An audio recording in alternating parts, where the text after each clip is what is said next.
Private jet মানে এই লোকটা সাধারণ কেউ নয়, এ তো একজন খুবই ধনী আর ক্ষমতাবান মানুষ। শোনো, তোমার নাম কি?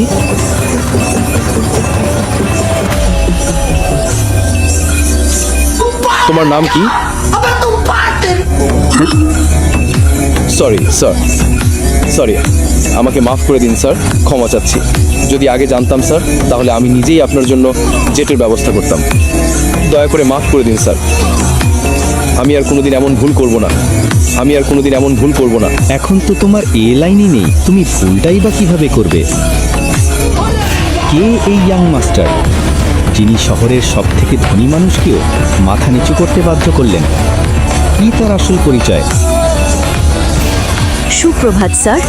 সুপ্রভাত। স্যার, ব্যাগটা ঠিক আছে, স্যার প্লিজ দিন, আমি রেখে দিচ্ছি। ধন্যবাদ।